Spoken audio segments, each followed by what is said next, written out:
Hey everybody, what's up? Welcome back. If you're new here, I'm Liz, your host here at Crimes Untold. If you're new here, I talk about true crime on this channel. If that piques your interest, I highly suggest you hit that subscribe button that's down below. Turn your post notifications on to all. That way you know whenever I upload. This also will be turning into a podcast that should be launching either this week, late this week, or early next week. And it is being launched through Anchor, which is now a part of Spotify. So if you have that platform, it will be available. You'll just have to look up Crimes Untold. And if you see host Liz Austin, that will be me. Anywho, so today's case, we're going to Sweden. We're going to be talking about the murder of Lily Lindstrom, which is mostly known as the Atlas vampire case. If you've never heard of the Atlas vampire case, this case is quite interesting. Why do I say this? Well, on the 4th of May of 1932, the police in Stolkhom, Sweden, go to the apartment of Miss Lily Lindstrom, who is 32 years old. And when they get there, the door is locked. See, they're called for a welfare check because nobody had seen her. So they don't have keys to the door, so they decide to break the door down.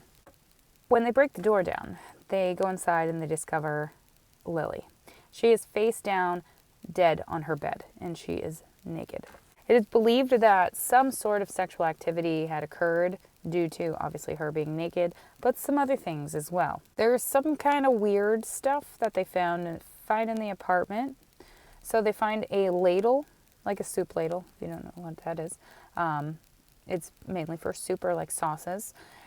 That's found with blood on it. Obviously, Lily is dead on her bed. She also has a condom that is still inserted inside of her anus, which I'll kind of discuss that. And it's believed that she died due to blunt force trauma. Nothing else out of the ordinary, other than her body was drained entirely of blood.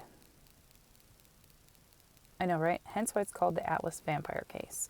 Well, so like I previously mentioned, they believe that there was some type of sexual activity that had taken place. Well, Lily was known to kind of work in the sex work genre.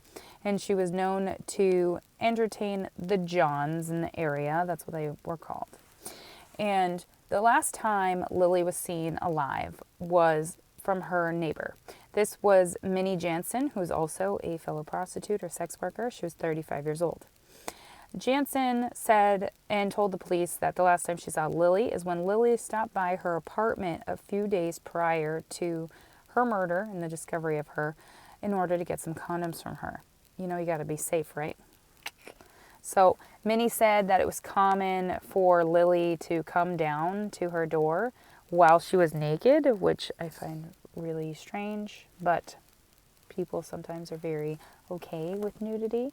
And when she was coming down and she was naked, oftentimes it was to ask for condoms because she didn't have any. And after she didn't see Lily over the next morning, she grew worried. And then ultimately she called the police to do a welfare check on her. And that's when they found her. Detectives believe that Lily had been dead for a few days prior to them finding her. And it's also a theory as well that they believe Lily had sexual relations with her killer before her killer killed her. That's a lot of the word kill in the same sentence. So ultimately, they believe this, and I believe this too, is because of the condom that was found inserted into her anus. So this condom did have traces of semen in it, hence why sexual relations. I think that whoever killed her, obviously there's a performance happening, and while in the act, whoever killed her struck her over the head, hence blunt force trauma. And when this happened, so your anus or sphincter, that's the actual muscle, it tightens. And when it tightens, things can kind of leave said area. And I think when that happened, her killer must have ejaculated, left traces of semen in said condom. And then as the as he's bludgeoning her, basically, or whomever is bludgeoning her, said apparatus slips out, condom stays still inserted inside. So it is highly likely that they were basically in the climax of what was happening, and this is when she was killed. That's what I think. I'm not entirely sure about the whole blood thing. That kind of puzzles me, because the only blood that was found at the scene was the blood that was found on the ladle. Obviously, like, she's dead, but, like, she had no blood in her body. She was drained of it. Hence why they think that it's a vampire. But there's also theories that this could have been a police officer that killed her.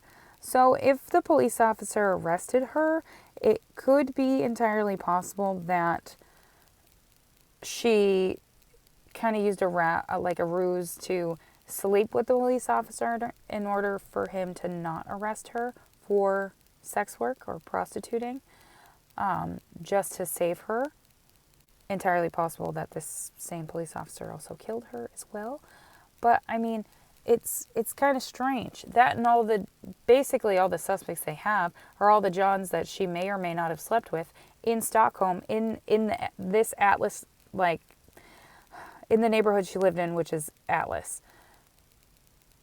All of the men in the area are suspects because she is a sex worker.